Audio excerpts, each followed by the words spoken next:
চরম দারিদ্র্যের কষাকষিতে নবজাতক যমজ সন্তান বিক্রির সিদ্ধান্ত নিয়েছিল নেত্রকোনার এক অসহায় পরিবার। তবে শেষ মুহূর্তে জেলা প্রশাসকের মানবিক হস্তক্ষেপে রক্ষা পেল দুই নবজাতক। সমাজসেবা অধিদপ্তরের শিশু সুরক্ষা কার্যক্রমের অংশ হিসেবে শিশু সুরক্ষা সমাজকর্মীরা নেত্রকোনা শহরের নাগরা আনন্দবাজার এলাকার একটি দরিদ্র পরিবারের সন্ধান পান। পরিবারটি অভাব অনটনের কারণে নবজাতক যমজ সন্তান বিক্রির পরিকল্পনা করছিল।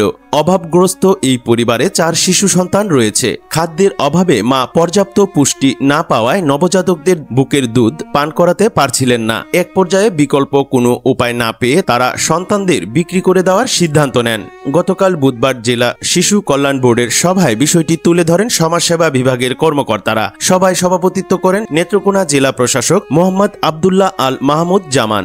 বিষয়টি শুনে জেলা প্রশাসক গভীরভাবে ব্যথিত হন এবং তাৎক্ষণিক পদক্ষেপ নেন। পরবর্তীতে জেলা প্রশাসক সন্ধ্যায় সশরীরে পরিবারটির বাসায় ছুটে যান। এ সময় তার সঙ্গে ছিলেন অতিরিক্ত জেলা প্রশাসক সার্বিক, এনডিসি নেত্রকোনা, জেলা সমাজসেবা উপপরিচালক, প্রবেশন অফিসার ও শিশু সুরক্ষা সমাজকর্মীরা। জেলা প্রশাসক পরিবারটির আর্থিক দুরবস্থার কথা শুনেন এবং তাৎক্ষণিক সহায়তার উদ্যোগ নেন। নবজাতকদের জন্য 2 টিন শিশু খাদ্য, পরিবারের জন্য 2 বস্তা শুকনো খাবার এবং নগদ 5,000 টাকা অনুদান প্রদান করেন। পাশাপাশি পরিবারের বড় শিশুটিকে নেত্রকোনার শিশু পরিবারে রেখে লালন পালনের পরামর্শ দেন।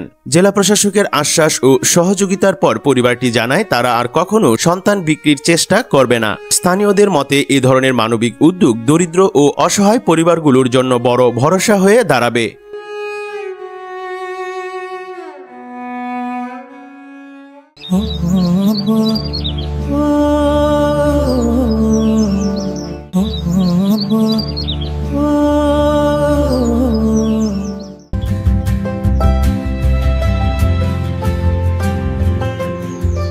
নেত্রকোনার আলো শুধু খবর বলে না, বরং গড়ে তুলেছে এক শক্তিশালী কমিউনিটি।